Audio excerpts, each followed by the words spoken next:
Siamo con il professore, il dottor Luca Stevanato, fisico, che ha avuto un'idea meravigliosa, è riuscito a intercettare, a trovare un modo economico per leggere i neutroni, adesso ci racconterà bene con la sua relazione, e leggere i neutroni che hanno no, reagiscono in presenza dell'acqua e quindi in modo indiretto ci dicono quanta acqua c'è. No?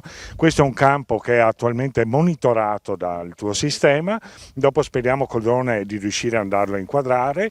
Tu nel frattempo so che hai preparato delle slide e ci hai portato anche la sonda in modo che ci puoi descrivere. Esatto, e la possiamo riprendere. Esatto, sì, ho portato la sonda così la potete toccare con mano, perché i neutroni sono delle particelle che non si vedono e tanti mi chiedono ma come fate a vederli se non si possono vedere. Adesso cercherò un attimo di spiegarvelo. Questi neutroni sono molto utili perché sono una sonda perfetta per andare a trovare l'idrogeno che è contenuto nell'acqua, quindi noi indirettamente misurando i neutroni riusciamo a misurare quanta acqua c'è nascosta nel suolo, acqua che poi ovviamente serve alle piante per crescere, e quindi possiamo in qualche modo con questi neutroni dare una mano all'irrigazione di precisione e dare una mano all'agricoltura di precisione, come vi farò vedere adesso con qualche slide.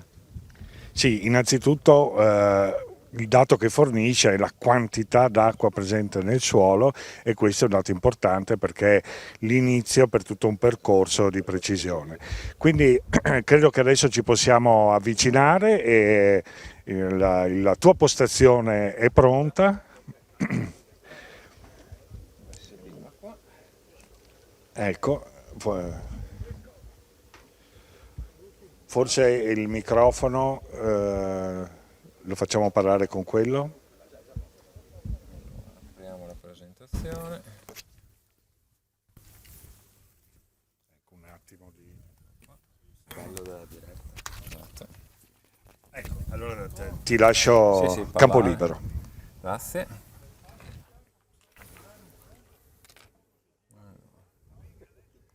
Non ora. PowerPoint, modo di presentazione.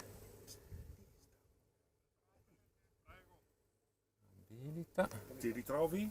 Sì, Siamo a ok, posto? ci siamo, Perfetto, ottimo. dovreste vedere tutto, perfetto, benissimo.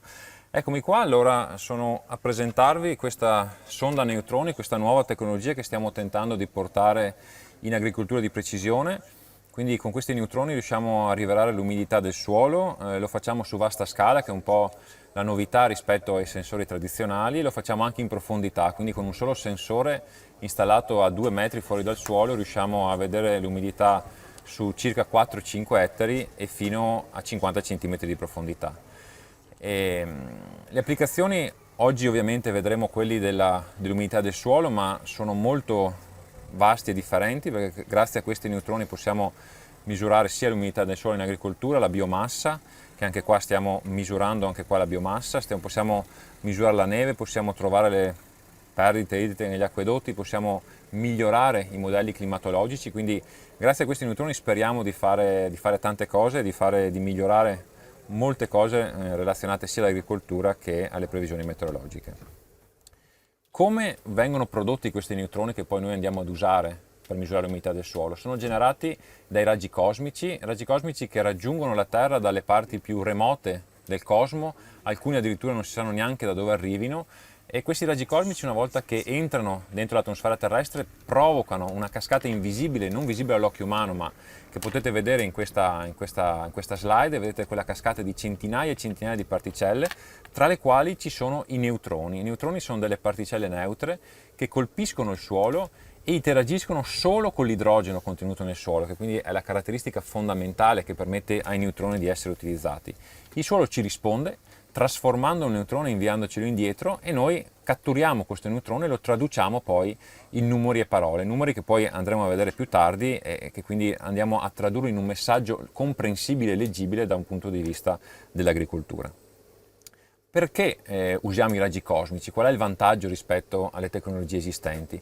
La tecnica, che si chiama Cosmic Ray Neutron Sensing, l'acronimo è CRNS, si posiziona a metà strada fra le classiche sonde puntuali conosciute da più di 30 anni con il remote sensing, che sono i dati che provengono dal satellite. Quindi noi ci poniamo una scala intermedia, perché passiamo da qualche decina di centimetri delle sonde puntuali a qualche chilometro quadrato che può fare il satellite, Noi misuriamo circa intorno ai 4-5 ettari di area fino a una profondità di 50 cm. Quindi noi prendiamo questo enorme volume di terreno e andiamo a fare un contenuto medio di acqua al suo interno, come dopo appunto vediamo. Quindi ci poniamo non in competizione ma a completamento delle tecnologie esistenti per dare una nuova scala di misura, una nuova informazione che può essere utilizzata per migliorare l'agricoltura.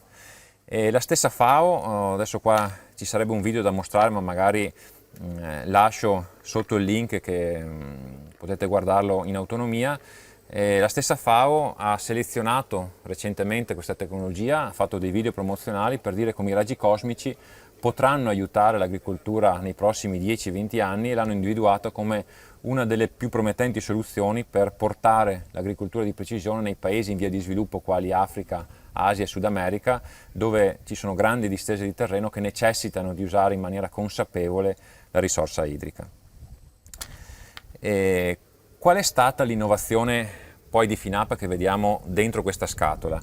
La tecnica neutroni, i neutroni non li ha inventati l'Università di Padova e neanche FINAP, è una tecnica nota nel mondo della ricerca da più di 15 anni. Quello che la ricerca ha fatto in questi 15 anni l'ha fatto con degli strumenti però che erano completamente inutilizzabili fuori dai centri di ricerca. Qua nella slide in alto a destra possiamo vedere appunto le dimensioni dei vecchi rivelatori che pesavano fino a 80 kg ed erano lunghi fino a 2 metri, 2 metri e mezzo. L'innovazione di FINAP è che abbiamo ridotto queste dimensioni, abbiamo cambiato completamente l'approccio di approcciarsi appunto ai neutroni e siamo riusciti a fare tutto con una sonda che adesso è grande 15 cm x 15 cm invece che 2 metri e mezzo e pesa solo 2 kg contro i 50-80 kg delle vecchie sonde. Quindi capite bene che già il fatto del peso degli ingombri permettono a questa sonda di essere trasportata ovunque e installata ovunque, come poi è capitato anche qui nel campo di Ceregnano. E all'interno della sonda, giusto per completare un po' la panoramica, vedete un altro cilindro che è questo qua più piccolino, che ci serve per misurare quanti raggi cosmici colpiscono la Terra, perché non sono costanti nel tempo, possono variare di un 10, 15, 20% a seconda di tempeste solari, esplosioni di stelle, effetti non controllabili dall'uomo, e quindi misurando anche quanti ne arrivano riusciamo a capire se vediamo meno neutroni perché arrivano meno raggi cosmici o se vediamo meno neutroni perché l'umidità è cambiata. Quindi rispetto appunto a tutto il panorama di sonde vecchie, oltre ad aver compresso le dimensioni e il peso, riusciamo anche a essere completamente autonomi perché misuriamo tutte le quantità necessarie per poi dare l'umidità del suolo. Il raggio d'azione, come vi dicevo, è di circa 5 ettari, quindi immaginate un raggio di 100 metri attorno alla sonda, quindi misuriamo l'umidità su questa vasta area e abbiamo dimostrato, non noi ma anche moltissime pubblicazioni scientifiche, che servirebbero più di 100-120 sonde puntuali per avere lo stesso dato e quindi superare le disomogeneità del terreno. Passiamo un po' ai risultati, andiamo a vedere un po' quali sono i risultati dal campo. Quindi abbiamo fatto un progetto negli ultimi 12 mesi in cui ci ha portato a monitorare 5 siti di agricoltura nel nord Italia e 4 siti riguardanti la neve. Adesso ovviamente ci concentreremo su un paio di siti, specialmente questo qua di Ceregnano, inerenti all'agricoltura, e insieme a noi l'Università di Bologna ci ha aiutato, perché ovviamente ci ha aiutato nel verificare che tutto funzionasse correttamente, perché diamo un dato che non è misurabile con altre tipologie di sonde, quindi non è che si possono confrontare due sonde che misurano la stessa quantità. Per misurare la stessa quantità si servirebbero 100 sonde puntuali, che ovviamente è impossibile installarle in campo, e quindi l'Università di Bologna ha fatto delle uscite regolari durante la stagione per fare delle misure manuali ripetute appunto su vasta scala e dare un benchmark rispetto a quello che misura la sonda. Questo appunto è il sito di Ceregnano. Qua sulla destra si vede la sonda installata in campo, che adesso dovrebbe essere anche raggiunta dal drone per darvi un'idea dall'alto di quello che si vede. Questa è la fotografia originaria. Adesso ovviamente grazie a Veneto Agricoltura questa è diventata un laboratorio a cielo aperto alla fine, quindi è aumentato il numero di strumenti perché ovviamente continuiamo a pensare a cose nuove, innovare. Insomma, noi siamo sempre ricercatori e ci piace andare a scoprire cose che nessuno ha mai fatto. Quindi vedrete un po' più di scatole, però originariamente la scatola era solo questa, per misurare l'umidità del suolo. Dopo capiremo perché ne abbiamo messe di più di scatole qua. Cosa succede? Quindi qua è una fotografia dall'alto satellitare della mappa. Quello che si vedono i cerchi neri e rossi, spero si veda anche il rosso, comunque il rosso sono dei cerchi ogni 50 metri, quindi quello rosso identificano i 100 metri di raggio di azione della sonda, e quelli, tutti i punti che vedete, sono mediamente le misure che si fanno, che è stata fatta dall'Università di Bologna, quindi vengono fatte ad ogni campagna circa 500 misure manuali a 6 diverse profondità. In alto a sinistra, solo per nota di redazione, chiamiamola, è la formula con cui dopo noi, è una formula un po' complicata, ma una volta che si è imparato ad utilizzarla non è niente di complicato, la formula con cui noi traduciamo questi neutroni in umidità del suolo. Queste sono le tre campagne di misura che volevo appunto mostrarvi, anche per farvi capire qual è la variabilità dei valori di umidità del suolo. Eccolo qua che si vede dall'alto, appunto potete vedere lì che ci sono due scatole, non più una sola, perché abbiamo aggiunto una seconda scatola per andare a misurare la biomassa. Quindi andiamo a vedere non solo l'acqua contenuta nel suolo, ma andiamo a vedere anche l'acqua contenuta fuori dal suolo, per vedere lo stato di salute della pianta, per vedere la curva di crescita della pianta e quindi monitorare per esempio se è ora di raccogliere, qual è il momento migliore di raccogliere la cultura, insomma. Il raggio di azione appunto è molto vasto e riusciamo a coprire gran parte del campo coltivato a soia. Le misure che sono state fatte in tre diversi momenti durante la primavera e l'estate. È stata fatta una in tarda primavera, intorno all'inizio di marzo, poi è stata fatta una a fine maggio senza la cultura ancora, senza ancora la soia, e infine una terza con la soia cresciuta ormai, quindi fatta circa una settimana fa. Qua vi sto mostrando un po' i risultati di queste sperimentazioni, quindi si vede come la variabilità dell'umidità del suolo su vasta scala sia molto ampia, già su punti vicini anche pochi metri si hanno dei valori completamente distinti che possono andare dal 10 al 40%, questo proprio per la fisica del terreno, per come è fatto il terreno, per la possibilità di trattenere o meno l'acqua, e quindi da qua un po' si capisce anche il vantaggio di avere un dato mediato, perché ti dà un'idea generale della salute della cultura, della salute della quantità di acqua contenuta nel terreno. Anche la densità, anche la profondità ovviamente gioca non degli scherzi, ma comunque ci sono delle variabilità a seconda del periodo. Passiamo per esempio nel primo periodo in cui era appena piovuto, quindi c'era alta umidità del suolo e calava in profondità.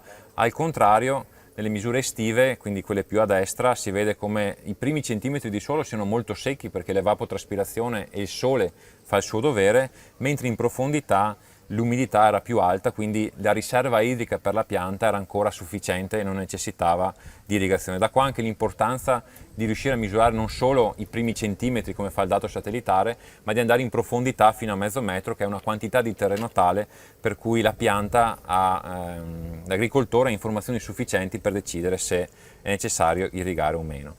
Passiamo infine ai risultati, quindi diciamo questo è l'output che dà la sonda, quindi è un'umidità gravimetrica in funzione del tempo. L'unico modo per correlare un po', per vedere se la sonda dà dati corretti, ovviamente è correlarla con le precipitazioni, perché è l'unico modo per cui l'umidità del suolo può aumentare molto in maniera uniforme su vasta scala, e quindi appunto vediamo che tutti questi picchi di umidità avuti durante la primavera sono ben correlati con l'umidità del suolo. Si può vedere anche i puntini rossi, che sono i 2 giorni in cui l'Università di Bologna è venuta a fare le 500 misure manuali, e mediando tutti questi valori si può vedere molto bene come ci sia un ritorno perfetto di dati fra la sonda a neutroni come unità volumetrica rispetto ai campionamenti manuali. Ho messo una linea rossa su questo picco di umidità che si è avuto la settimana scorsa. Adesso non riesco a vedere il giorno preciso, ma magari i tecnici di Veneto Agricoltura sapranno meglio indicarci il giorno in cui è stato mosso il Ranger, è stata fatta un'irrigazione dalla parte centrale verso nord, E quindi ovviamente irrigando con il Ranger c'è stato un aumento di circa il 5% dell'umidità gravimetrica, e visibile ovviamente dalla sonda. Quindi questo in qualche modo permette sia di mantenere, di azionare il Ranger, ma anche di mantenere l'umidità entro certi limiti che garantiscono la salute della pianta. Volevo farvi vedere anche qualche altro dato da altri, prima di passare alle ultime slide sulla seconda applicazione. Volevo farvi vedere altri dati tipo questo di San Pietro Capofiume, dove la sonda era installata su un prato, quindi dove non c'è irrigazione, e quindi le curve di evapotranspirazione o comunque di riduzione dell'umidità del suolo sono completamente diverse, tanto addirittura che l'umidità in questi posti è arrivata sotto il 5%. Altri dati appunto anche qua di un'altra cultura, insomma anche qua era solo per farvi vedere come ci siano dei picchi non correlati a precipitazioni, ma anche qua molto correlati alle irrigazioni che sono state fatte in questo tipo di cultura a Pavia, sempre in un'azienda agricola sperimentale del Pavese. Passiamo alla seconda misura che qua stiamo portando avanti, che è quella della biomassa, perché i neutroni, una volta che hanno interagito nel terreno, escono e possono interagire ulteriormente con l'acqua fuori dal terreno, e questa, misurando questi secondi neutroni che sono meno energetici, riusciamo ad avere informazioni sulla biomassa. Quindi adesso stiamo aspettando, insomma, che la coltura raggiunga il culmine di crescita e poi venga raccolta, per avere una stima di quanta acqua è contenuta e finire di calibrare il sensore, che comunque sta dando già una curva di crescita sensata, perché dalla semina che è stata intorno alla fine di maggio si è vista una crescita coerente con le precipitazioni, poi un blocco quando c'è stato il periodo siccitoso, e adesso la pianta sta crescendo ancora verso il culmine della sua crescita. Infine l'ultima applicazione molto promettente che vogliamo andare a indagare nei prossimi mesi, che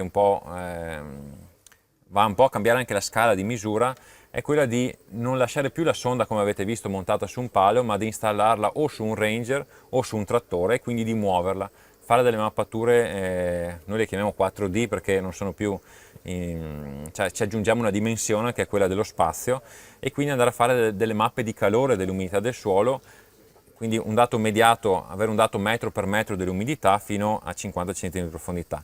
Questa applicazione la stiamo sviluppando sia per l'agricoltura sia per la ricerca perdite, perché ovviamente è lo stesso principio, muoviamo la sonda e facciamo una mappatura dell'umidità. Quindi questi primi risultati purtroppo qua non siamo ancora riusciti a farlo, lo faremo probabilmente con l'autunno o con l'anno nuovo, ma volevo solo farvi vedere un po' quello che succede muovendo la sonda. Si hanno mappe di questo tipo, come qua vediamo sulla destra, dove ci sono dei punti di bassa o alta umidità. Nel caso delle perdite idriche riusciamo a dire se l'acquedotto sta perdendo. Nel caso di un campo come questo riusciamo a fare delle mappe come queste qua che vediamo qua sotto, che ci siamo portati avanti nel sito di Legnaro, dove abbiamo già fatto delle misure preliminari, quindi non diamo più solo un dato mediato su vasta scala, ma diamo una mappa di calore, così chiamata, che come vedete in periodi diversi può essere anche molto diversa fra un posto e l'altro. Con questo ho concluso, vi lascio una fotografia dei raggi cosmici, perché tutti mi chiedono ma questi raggi cosmici sono visibili o meno. Tutti quanti li abbiamo visti almeno una volta nella vita, magari non dal vero, ma sicuramente le aurore boreali, che sono un bellissimo effetto collaterale dei raggi cosmici, li abbiamo visti almeno in fotografia. Quindi ci piace pensare come una soluzione per preservare l'acqua e quindi creare vita sulla Terra possa arrivare dalle parti più recondite e quindi dal cosmo. Da qua appunto poi anche il nostro motto, che è Life from Cosmos. Vi ringrazio per l'attenzione.